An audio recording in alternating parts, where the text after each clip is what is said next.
We've had remarkable economic growth at 3.1% annual growth between 1986 and 2005. The U.S. has grown the fastest of any advanced economy in the world, despite our extraordinary high per capita income, despite our extraordinary size. This is nothing short of astounding. The U.S.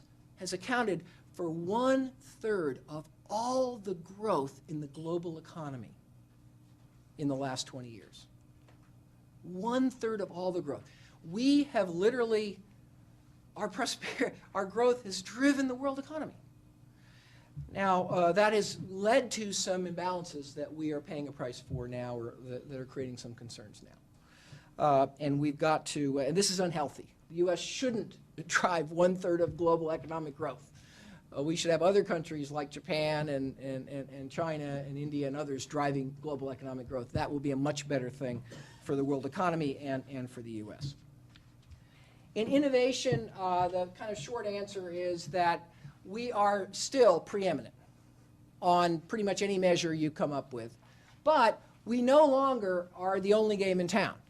So you can see here that other countries, because they're investing in innovation, they're spending on R&D, they're graduating scientists and engineers, our share of the world activity in R&D and innovation activity has gone down. Do we think that's a problem? No. It's astounding if it wouldn't have taken place. We don't think it's a good thing for other countries in the world to do no R&D and to have no scientists. Again, the global economy is not a zero-sum game. It's a positive-sum game. If everybody can improve their productivity, everybody can get more prosperous. If everybody can get more prosperous, more human needs can be met. There's lots of needs out there to be met all around the world. We spend a lot on education in America. Indeed, you can see we spend just about as much or more per student than pretty much anybody else, but we're just not getting a good output, good value in terms of educational attainment. There's a lot of reasons for that. It's been extensively discussed. This is our #1 problem in America. There's no doubt about it. This is our #1 economic problem.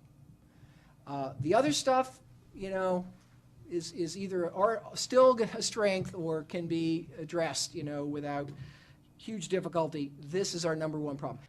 So my conclusion is the following, just to conclude here. The U.S. has defined and driven the new global competitive environment. We enjoy compelling strengths for the new competition.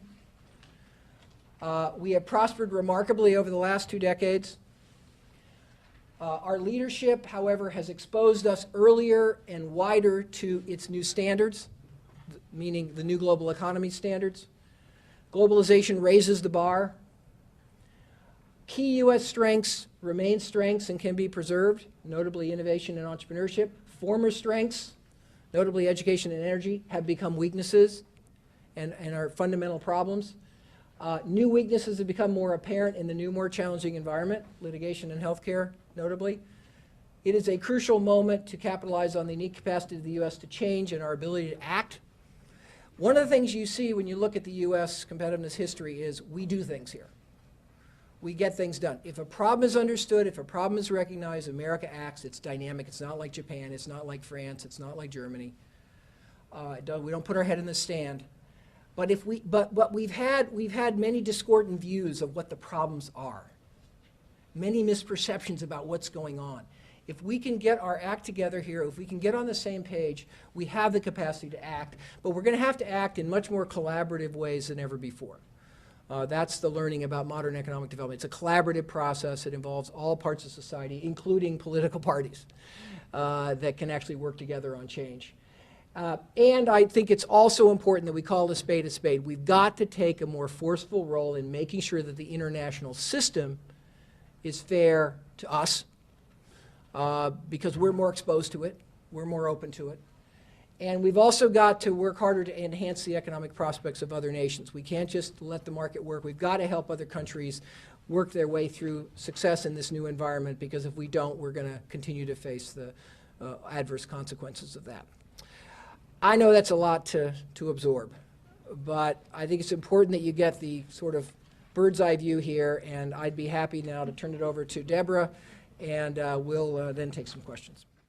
Thank you, Mike. Well, as you can see, this is a very complex report, and it has profound implications for what we need to be doing as a country going forward, not just at the federal level, but at the state level and in regions across this country. And the good news is that we have a lot of really dynamic activities underway. You know, with the President's Competitiveness Initiative, Governor Napolitano now has taken this out into the states. Communities are really all engaged, and I think this is a tremendous opportunity when the council looks back 20 years. Here we are today, and it really is setting up the framework for where we need to be going in the next 20 years. Mike, thank you very much for your exegesis of this work, because it is complex. And, you know, a number of you have asked in some of the discussions, well, what's new about this? Well, I will say one thing that's new is when we look back at our indexes and where we are, there really isn't a document that puts together in a compelling way not only the economic facts, but what they are really going to tell us for what we need to do from a policy perspective. And before we have a few questions here, one of the things that I just wanted to add to Mike's outstanding presentation is a theme that ran through a lot of his commentary based on the data, and the story of the index is, you know, globalization is here to stay. It's accelerated. The world is hungry for work. You know, nobody is standing still. And that work is if it's routine, if it can be digitized, there are going to be people who can do it with high skill and a lower cost. We can't compete that way. We're going to have to really move quickly to what I'm calling our conceptual economy. Knowledge, technology, information is rapidly commoditized. And so it's really what you do with that knowledge that's going to create the game-changing value of the future. And we want the United States to be the place that continues to be the turning upside the apple cart and creating the new businesses and the new ideas that will fuel not just our prosperity, but global growth. Mike, I know you didn't mention, although you talked about, you know, our future customers and consumers. This is a really sobering fact. By the year 2020, 80% of all consumers will be outside the developed world. And so, again, how we collaborate internationally is going to be very, very important in this. The other theme that really emerges through the index and Mike's presentation is in the public debate, there is a tendency to look at everything in terms of the scarcity model. And it really isn't a scarcity model. It's a model of growth and opportunity. And so while we have a lot of challenges to deal with in the United States, I think with our culture that's very risk friendly and thrives on risk and loves creative destruction, that we're going to see the fact that we're going to move forward. And I really believe over the next 20 years that we will deal with our educational challenges. We are going to deal with energy. We are going to deal with ensuring that our country remains a place for the best and brightest to come and work, and that we're going to educate and really empower everyone in America. And this is why, you know, when the council's going forward with our new policy agenda, how we're going to stimulate and really help catalyze these innovation hotspots across our nation is going to be very, very exciting as well.